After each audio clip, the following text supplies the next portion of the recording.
morning, everybody. Welcome to another Caturday on this extremely hot and muggy and full of blah morning. Just wanted to give an update on how it's going with all the kids. Everybody is doing good. Gigi and Willow are running. That's Willow. That just came out. Gandalf is down there by the round thing. And Chunky Monkey is on the couch, or chair. What's left of my chair after the others have shredded it. And there's Willow again, and Gigi is somewhere behind there. There's Mama Maggie. Good morning, Mama Maggie. Yeah, hi. Everybody is doing pretty good. There's Gigi. Meow. Chunk was back at the doctor this week. Again, because I could not get his nose to clear up. He's eating and he's playing, but his nose was just so congested, and his eyes are just staying goopy, even with the eye drops, even with cleaning with saline solution. They look pretty good in the morning. I come home from work, and he's all gooped up again, so I went ahead and took him to the doctor, and he does suspect that he had an upper respiratory infection going, even though he didn't have a fever, which was good. But they put him on some antibiotics anyway. So he's on the cat version of amoxicillin. And he seems to be doing pretty good.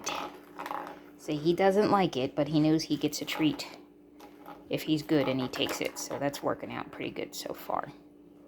But I've already seen a big difference in his energy level and his food intake. He's eating more than he was, and he's playing for way longer than he was before. So I think it is helping. He's only been on the medicine, like this is the second full day on the medicine. So he got it Thursday night was when I took him. And then, so he was on, the 2 doses Friday, and this will be the second full day. So I'm seeing a pretty big improvement now, so I'm glad. And we'll just hope it lasts. The poor guy went through a lot, because they are approaching 3 months now, because they were born, Phoebe's gang was born April 17th, and Maggie's gang was born April 27th. So this month they'll be approaching the 3-month mark, but the vet feels that they should be a lot bigger than what they are. Like Willow is pretty much the size that you would expect a 3-month-old kitten to be, from what they said anyway. And everybody else is smaller than that. So, especially with Chunk, with his conditions, and because we lost the others, he did a whole bunch of blood work to see what's going on. And the good news is he was negative on any kind of diseases. His kidney function was okay, liver and everything was okay, and I don't know what else could be causing everything. He might just be one of those guys that has a chronic upper respiratory issue, which some cats have that. Willow is getting feisty.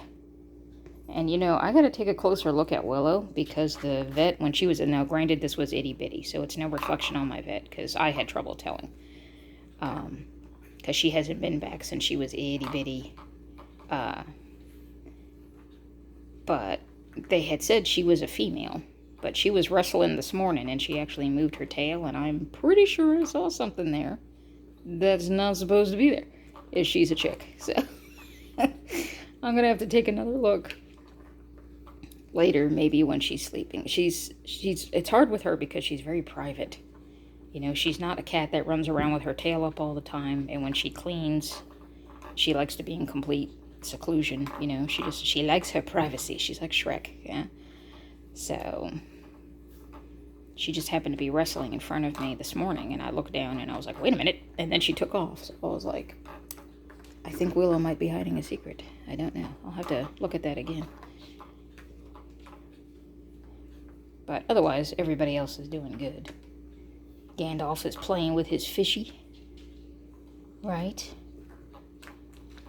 And I got a good tip from a viewer, Mr. Roger, I think was your name, thank you very much, about some pine litter for Gigi.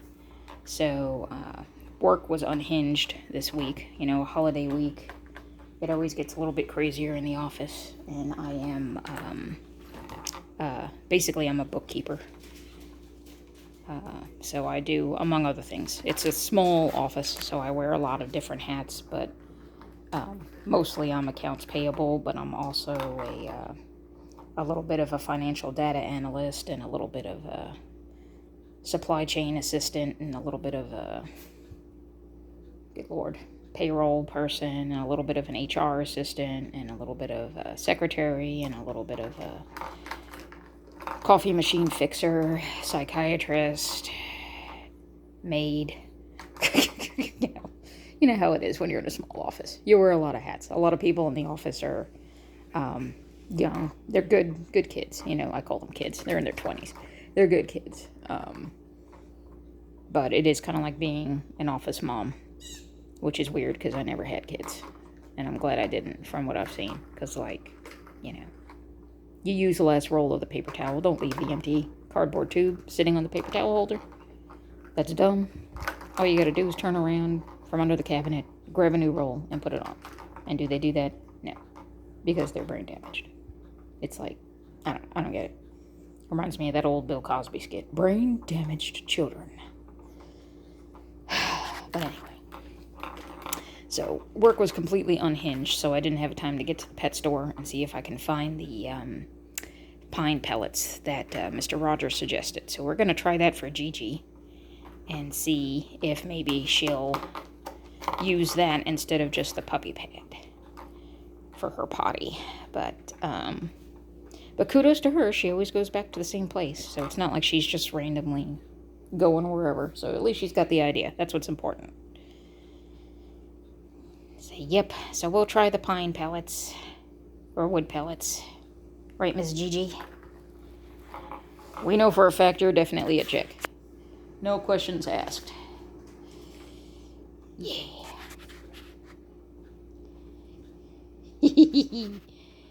Aunt Maggie's playing with Chunk.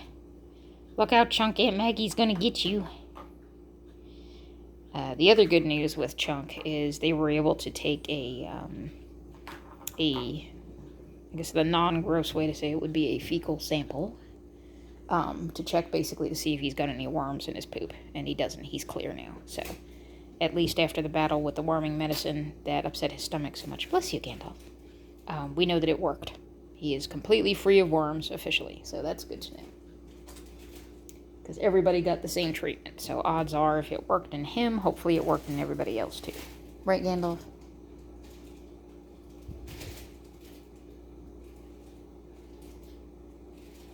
Because it is time for everybody to have shots, which they're not looking forward to.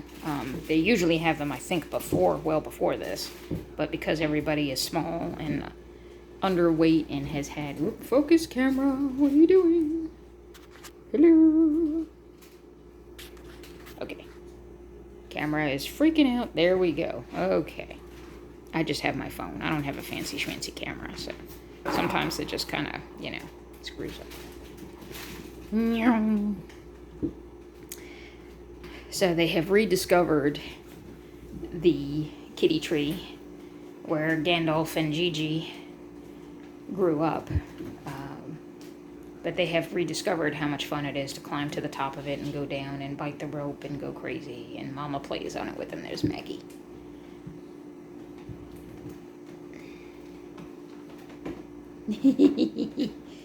What do you got, guys? Are you being silly? You playing with the kids? Mama Maggie? Yeah.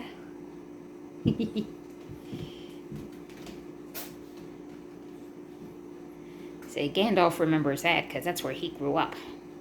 And so does Gigi, but for Chunky Monkey and Willow, it's a whole new game. Yeah, because they grew up in the other end of the house.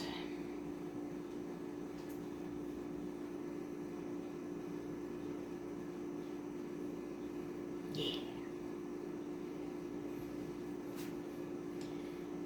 So, every morning is interesting. It's an assembly line of cotton balls and saline solution and eye drops.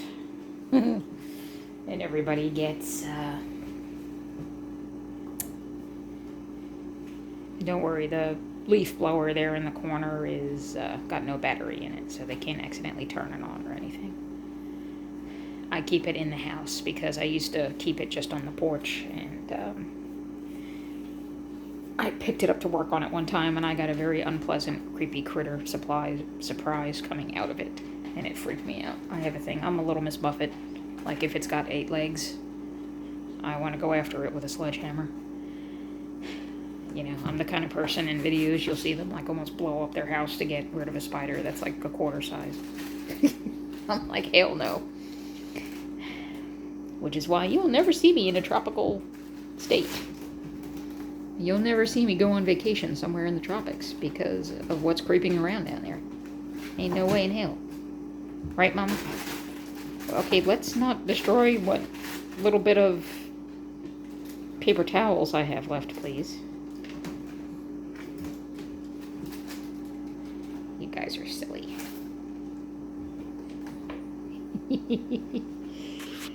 You guys are silly. Oh, she's coming for you, Gigi. She's coming for you. Mama's gonna get you.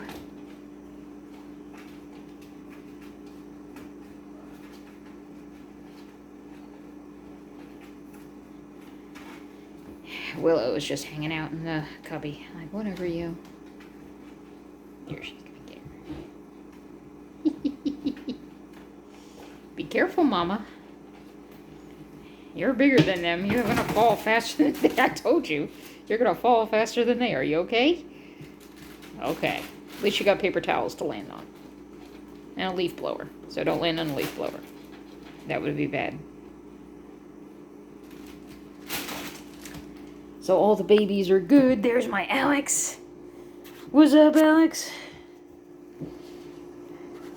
How's my guy? Yeah. Hi, Mama. Alex is my dude. You're still my #1 boy. Yeah. You're still my baby. You always will be. Even if you are 8 years old and 13 pounds, you're still my baby. And there's Mama Maggie. Phoebe is hiding somewhere else. I don't think she's in heat anymore because she's not as much of a hormonal psycho, so that's good. Here's Mr. Sylvester. Hey, Sylvester. Say hi to everybody. Sylvester says whatever. And then outside I've got Pete Loaf hanging out on the porch there, and Felix, which they hang out right by the door. If I have the door open, they look in the door, and I always think they want to come in, so I shoo everybody away from the door, and I open the door, and they walk away and lay down on the stoop on the porch. So I'm like, okay, fine. Sometimes I wonder if they just like seeing the humans go through all the trouble of moving everybody and getting everything rearranged and all that stuff to make room for them, and then they're just like, nah, just kidding. Joke's on you. I don't know. But anyhow, it's hot and it's muggy and it's gross. And there's thunderstorms coming, so that's good. I'm hoping they'll break things up. So, Pete usually comes inside when there's a storm coming, when he hears thunder. If I'm home, he comes inside. If I'm not home, I have a little area set up. There's a little, like, couch, I guess you could call it, a little love seat sort of thing. Porch furniture, you know, outside. And I have a little area set up underneath it where there's a cardboard box out of the weather. And a little blanket and stuff like that. So when it's storming, if I'm not home and they're outside, or if they just don't want to come in, because there are sometimes even when it's a thunderstorm, they just don't want to come inside because they don't like the babies. So, but I do have a special place outside for them to go and get out of the wind and the rain and the thunder. So they've got somewhere safe to be. So they either go there, or if it's really, really bad and they're scared, they go underneath my shed in the backyard. And that works out pretty good. Felix usually just goes under the shed. He feels safe under there. He was born under there, so That's like his safe spot, is under the shed. And then, I'll come over here and sit down.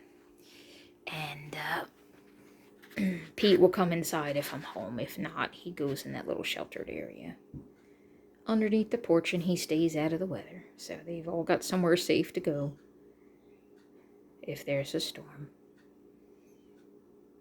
Right, guys? See, I prefer it that they come inside, because I'd rather them be inside and out of the weather, but with the kittens running around, they just don't want to.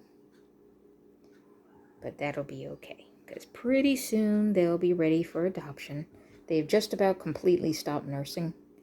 It's really, really rare now that I see anybody nurse, so that's good. Which means I can trap Mama Maggie, because she is a no-touch kitty, so I'm going to have to trap her even though she's in the house. But I talked with my vet while I was there with Chunk, and I asked him what kind of a game plan we could have for the mamas. Because once I see them not nursing at all, wait a couple of weeks, and then hopefully if they're not in the middle of a cycle, I can scoop them up and get them down there, and he'll go ahead and get them spayed so that they can't get pregnant again. And Phoebe, I can kind of sort of touch, but she is very, very, very skittish. I can pet her, but she's not a pick-me-up and love-me kind of cat. So I might have to trap her too, even though they're inside. The trick is going to be figuring out how, because they're smart, and I have a trap. But I know if I set it up and Maggie or Phoebe, whoever goes first, sets it off, if the other one sees it, they're going to know. And there's no way in hell they're going to go anywhere near that trap. So that's going to be the tricky part. I'm confident it'll probably work, but I also know it'll probably only work once. So I've got to plan it very carefully, unless I can work it to where the other one is in a room where she doesn't see or hear. Like if I can get Phoebe in the back bedroom. Oh, there goes Alfie running across the street. If I can get Phoebe in the back bedroom with the door closed, and if I can get Maggie on the other end of the house and have everybody else in bedrooms with litter boxes so that Maggie's the only one free roaming, and get her to walk into the trap, then I think I might be okay, as long as the others don't see it happen. But I know if one walks in and the other one sees it, they're not going to fall for that again. They're going to be like, you're right. Right, Maggie? They're going to be like, I ain't falling for that shit again. So, we'll have to play it by ear and see. That's the major drawback and difficulty when you're dealing with, I wouldn't really consider them feral, because, I mean, they're in my house, and they're, but you can't touch them, so they're not exactly 100% tame, lovey-dovey cats either, so I don't know what the hell you'd call them, honestly. I don't know what to call you guys, all my guys are fine, but the mamas are the ones that are somewhere in between. They're not completely wild, but yet they're not touchy-feelies either. Not if you want to keep your face, anyway. So that's why I'm kind of like, well, yeah, I kind of like not want to be shredded into a million pieces. So I'm going to have to figure something out. But it'll all work. We'll figure it out. And then we'll get them fixed, and then when they're healed, they can go back out. And then if they want to go wherever they want to go, that's good. And if we don't see them again, that's okay too. As long as they're okay and we know they're not making more, they can go wherever they want. Right, Mama Maggie? See, once we know you can't do this again, you can go wherever you want to go. And I will continue to take care of you if you hang around. And if you don't, best of luck. Right. And then, when the kittens get to 4 pounds, I think he said, I think technically you can start spaying and neutering kittens when they're as young as 2 months old, but it depends on their size and the particular vet that I go to. They don't like to do it because of the anesthetic and stuff, complications. They like them to try to be at least 4 pounds, I think it is, before they knock them out for surgeries and that kind of thing. That way they don't have any problems with somebody not making it, or something like that. That's the general rule. And right now, everybody, like I said, is small for their age. But, the mamas are small too, so it might be a genetic thing. But from what I can tell with the scale I have here, Chunk is just over 2 pounds now, which is good. And Gandalf and Gigi are about 2.5 pounds. And Willow is about almost, she was just about 3, like 2.75 pounds, 3 pounds. So they're all between 2 and 3 pounds right now. So I'm thinking by next month, end of this month, really, they should probably be around the 4 pound mark. And then we can get them all taken care of.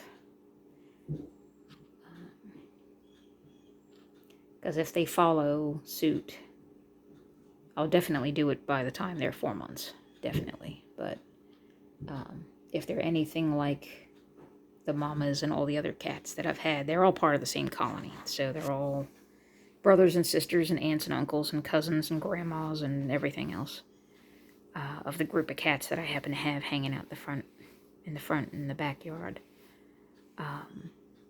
But the few females that I've had around, it seems like they don't start the whole breeding thing until they're 6 months. I know they can get pregnant earlier than that. I am aware of that, which is why they will still get fixed as soon as possible.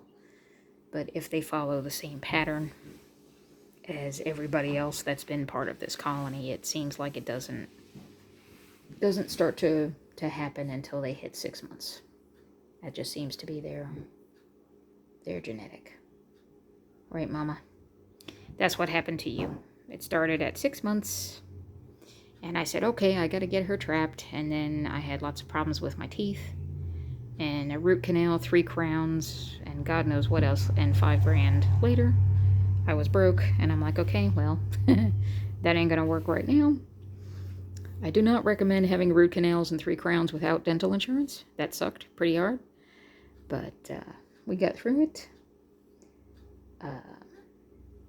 And then by the time I had enough resaved to take care of the spay and neuter thing, they were already very far along the way. So I was like, well, you know what? That's my problem. Because I couldn't do it, right, guys? That was my responsibility, and I didn't quite cut it. So that's how I wound up with all the little monkeys. Because it wouldn't be right to leave them outside. Right, Alex? Say it's our responsibility. So we'll make it right. We'll find good forever homes for everybody and get them good health care. And we'll get it all right. There they are.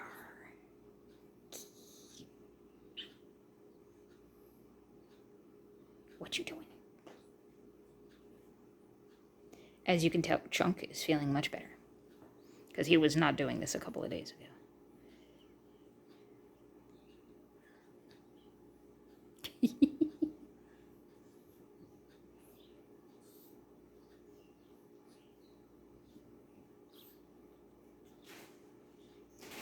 What are you guys doing?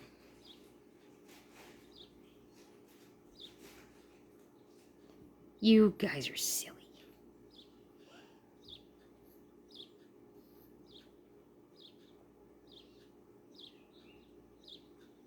What's up, Gigi?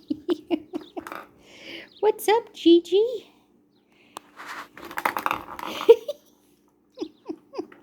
Look out, Gigi, you got a chunk attack. It's a chunk attack. Chunky monkey on the prowl. Oh, here comes Gandalf.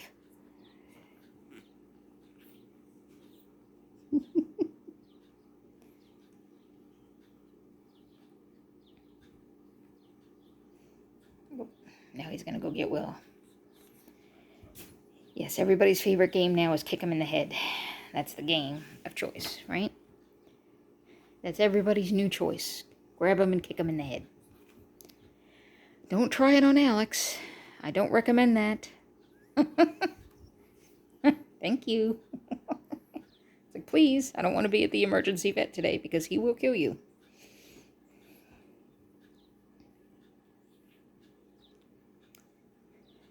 Okay. Well, that's about it. I think I've babbled enough for now. I haven't had my coffee yet, so I probably have not made much sense. But, you know, it's all good. Right, Alex? Say we always babble before we have our coffee. That's what we do. Hey. Okay, all right. You made your point. Thank you. You don't need to be smacking Gigi around. That's not nice. All right, Alex. Go look out your window. Look at the birds with Sylvester. Come see the birds, Alex. There's blue jays coming around. Good boy. Go look out your window. Thank you, sweetie. Yeah, there must be birds out there because everybody is at attention. Thank you, Alex. Good boy. All right. Well, we hope everybody has a wonderful weekend. If you're in one of the areas where there's a lot of thunderstorms, I hope you stay safe. Watch out for floods and hail and all that kind of fun summertime stuff. And we will see you guys next weekend with another update.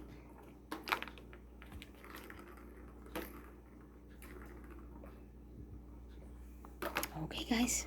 Bye-bye.